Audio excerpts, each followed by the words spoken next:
பட்ஜெட்டை பற்றி என்னோட விருப்பம் என்னதுன்னா, இந்த கவர்மெண்ட் கொண்டு வந்தால் நல்லா இருக்குன்னு சொல்லிட்டு எனக்கு கொஞ்சம் விருப்பங்கள் இருக்குது. ஸோ அது என்னென்னா, இப்போ சின்ன குழந்தைங்க, அதாவது ஸ்கூல் படிக்கிற பசங்க எல்லாருமே வந்து இந்த சின்ன சின்ன ட்ரக்ஸுக்கு வந்து ரொம்பவுமே அடிக்டாக இருக்காங்க. ஸோ அதிலிருந்து அவங்கள ரிலீவ் பண்ணணும். ஏன் ரிலீவ் பண்ணணும்னா, ஸோ நெக்ஸ்ட்டு ஜென்ரேஷனே அவனுங்க தான், அந்த பசங்க தான். ஏன்னா அதை முடிச்சுட்டு தான் நெக்ஸ்ட்டு வந்து ஹையர் எஜுகேஷன் இதெல்லாம் போகணும்.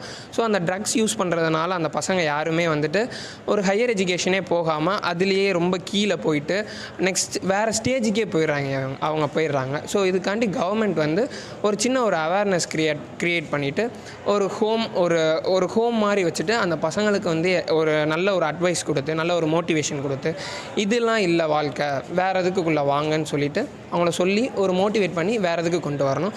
அதே மாதிரி ஒரு ஸ்கில் டெவலப்மெண்ட் இருக்கணும். ஸ்கில் டெவலப்மெண்ட் மீன்ஸ் என்னதுன்னா, ஒரு இண்டஸ்ட்ரியல் கொலாபரேஷன் நடக்கணும். ஏன் இந்த எஜுகேஷன் செக்டாரில் இண்டஸ்ட்ரியல் கொலாபரேஷன் ஏன் நடக்கணும்னா, ஸோ அதிக லெவலான ஒரு எம்ப்ளாய்மெண்ட் ஆப்பர்ச்சுனிட்டிஸை கொண்டு வரதுக்கு இந்த இண்டஸ்ட்ரியல் கொலாபரேட் இருக்கணும். ஸோ அந்த இண்டஸ்ட்ரியல் கொலாபரேஷன் மூலமாக வேறு என்னென்னலாம் நடக்கும்னா, ஸோ ஒரு ட்ரைனிங் அதிகமாக கிடைக்கும். அவனோட ஸ்கில் நிறையா டெவலப்மெண்ட் ஆகும். ஒரு டெக்னாலஜி வைஸ் அவன் அதிக லெவலில் இம்ப்ரூவ் ஆவான். நெக்ஸ்ட்டு ஜென்ரேஷனே வந்து ஒரு ஃபுல்ஃபில் ஆவாங்க. ஸோ இதுதான் என்னோட பாயிண்ட் ஆஃப் வியூ பட்ஜெட்டை பற்றி.